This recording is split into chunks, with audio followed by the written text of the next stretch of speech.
5 साल हो चुके थे बेटे को अपना घर छोड़कर विदेश गए हुए। इन 5 सालों में बूढ़ी माँ और ज़्यादा बूढ़ी हो गई थी। 80 साल की उम्र में सावित्री देवी की याददाश्त काफ़ी कमज़ोर होती जा रही थी। उन्हें रोज़मर्रा की चीज़ें याद नहीं रहती, लेकिन जो उन्हें हमेशा याद रहता था वह था उनका बेटा। दिन हो या रात, एक पल भी ऐसा न होता जब उन्हें अपने बेटे की याद न। दूसरी तरफ जो उसका बेटा साल भर में एक आध बार बात कर लिया करता था,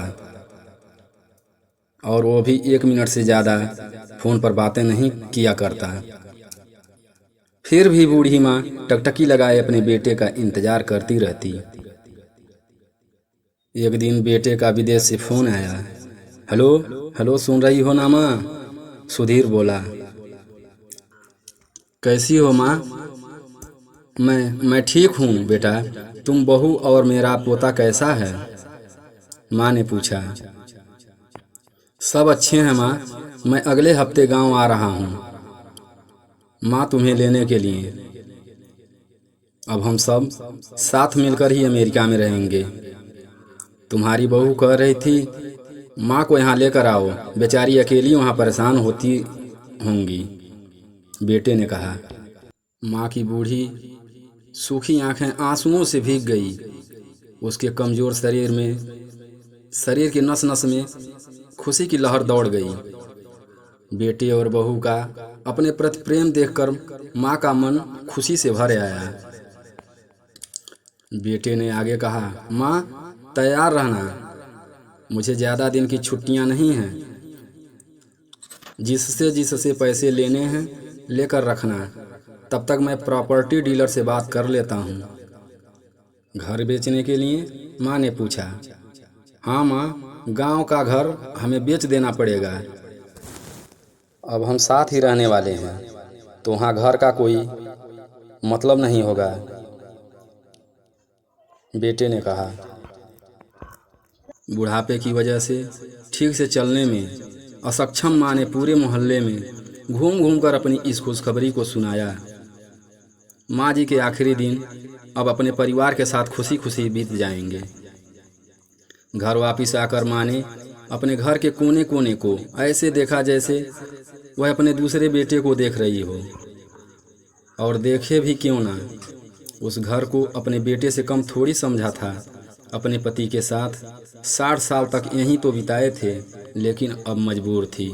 बुढ़ापे के आखिरी साल बेटे और बहू के साथ बिताना चाहती थी। दिल पर पत्थर रखकर घर बेचने के लिए माँ तैयार हो गई। आनन फानन में बेटे ने घर को आधे दामों में बेच दिया।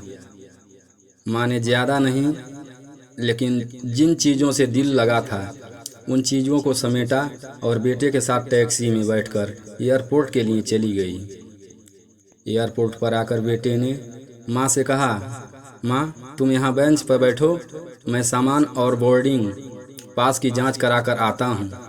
वहाँ वक्त लगता है, वहाँ खड़ा रहना पड़ता है, तुम्हें तकलीफ़ होगी, तुम यहीं आराम करो। यूँ गया और मैं यूँ आया।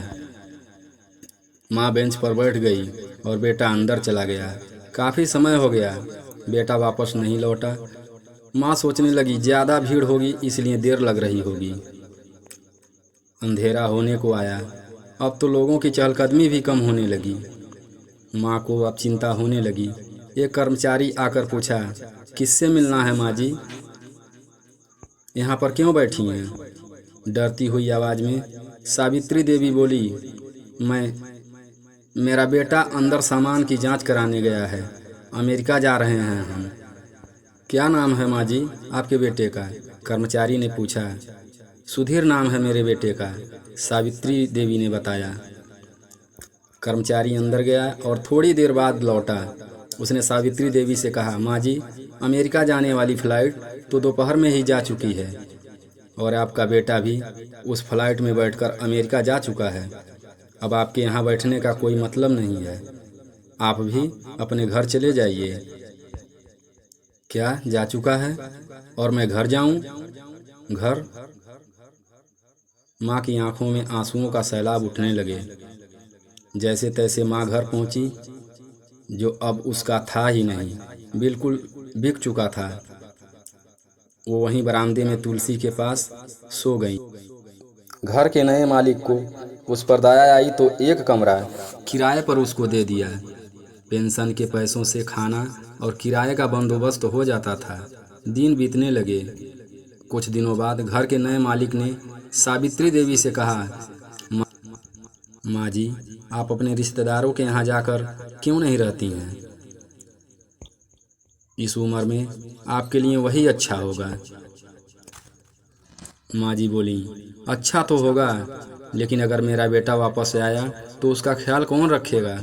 मेरा बेटा बहुत भोला है, उसे अपना ख्याल रखना बिल्कुल नहीं आता। मैं कहीं नहीं जाऊंगी, क्या पता कब उसे मेरी ज़रूरत पड़ जाए। माँ ने कहा। दोस्तों, सच बता रहा हूँ, माँ की ऐसी बातें सुनकर मेरी आंखों में आंसू आ गए। किसी ने सच ही कहा है, पूत कपूत हो सकता है, लेकिन माता कभी कुमाता नहीं होती। दोस्तों, आप सभी से हाथ जोड़कर विनती करता हूँ, अपने माता पिता की जितनी हो सके सेवा करना, उनके साथ कभी बुरा बर्ताव मत करना।